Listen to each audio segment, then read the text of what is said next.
Hope all of you are doing well. In the last lecture, we were talking about excretion. We learned about that living cells produce waste product, and we also learned about some human waste product, that is carbon dioxide, urea, and salts. We also learned about organs that are involved in the process of excretion, that is kidney and nephron. And last but not the least, we also learned about the function of human kidney. Now in today's lecture, we are going to learn about dialysis and the treatment of kidney failure. So let's get started. Now, I would like to tell you about the causes and treatment of kidney failure. Sometimes a person's kidneys stop working properly. This might be happen because of an infection or an accident.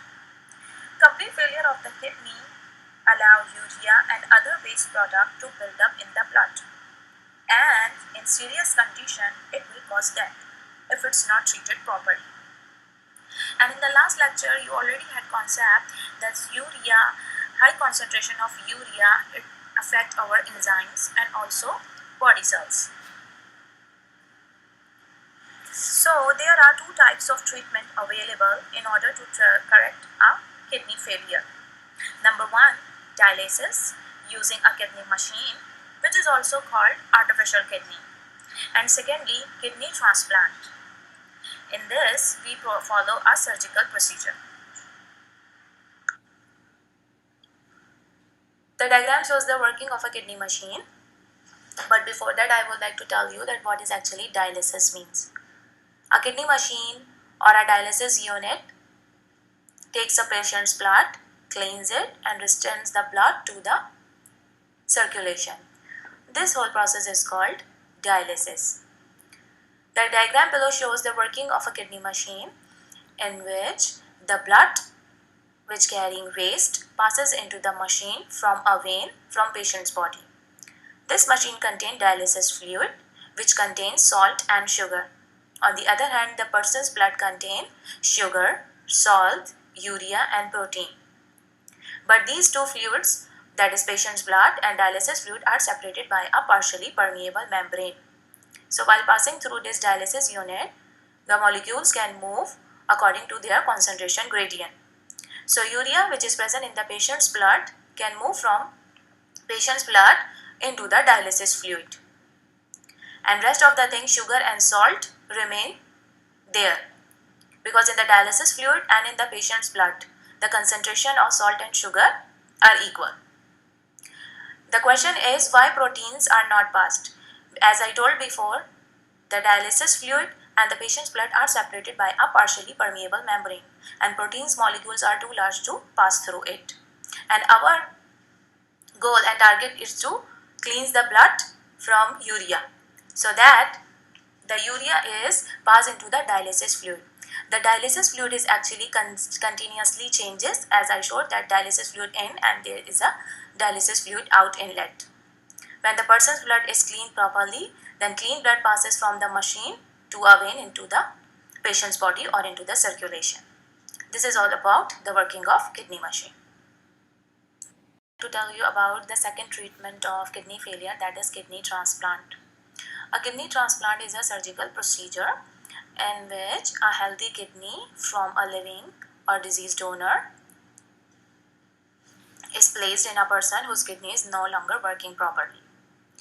The person who is actually giving the kidney is called donor, and the person who is receiving the kidney is called recipient. The diagram on the left above shown the transfer of kidney from donor to recipient.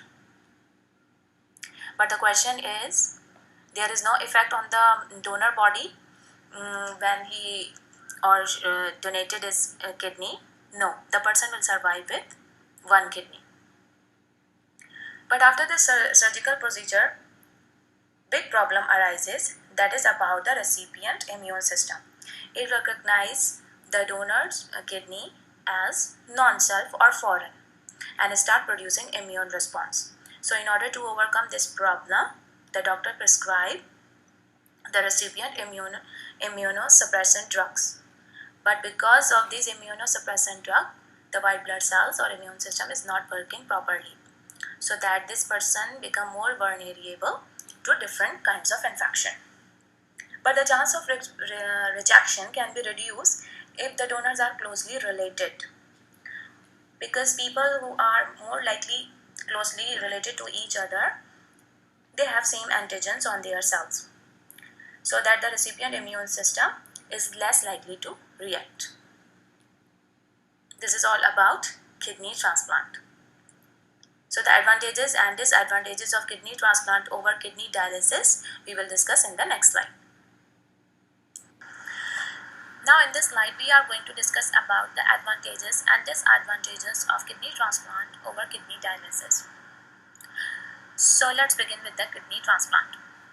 Kidney transplant have advantages that these patients can lead a more normal life. They can eat whatever they want, and this process is cheaper overall. But the disadvantages is that the person has to take immunosuppressant drug, which increases the chances of getting infection. And it also requires a suitable donor with a good tissue. Like for example, if the person or the donor who want to give the kidney have some disease or infection, so the recipient will easily get. And also, shortage of organ donors is also available, that every time everyone is not willing to give their kidneys to anyone. And kidneys only last for 8 to 9 years on average. And in this one, the person has to take the risk of operation, and it is painful because during the operation maybe bleeding, clots will happen. Now the kidney dialysis advantage. Kidney dialysis advantage is that available to all kidney patient, no shortage, no need for immunosuppressant drug. So this is safe because it does not involve immune system. But on the other hand, it can affect person lifestyle. The person has to go to the dialysis unit 2 to 3 times in a week, and the person must be limit their salts and protein in the diet, and this process is quite expensive. Now at the end, you are able to understand what is kidney failure, and you also learned about the causes of kidney failure. And we also discussed about the treatment of kidney failure, that is kidney dialysis, and now you are very well aware of the working of kidney machine. Now we also discussed about some important points about the kidney transplant. And last but not the least, we also discussed about the advantages and disadvantages of kidney transplant and kidney dialysis. So this is all about this excretion chapter. I hope all of you understand it well. Thank you. Take care. Bye bye.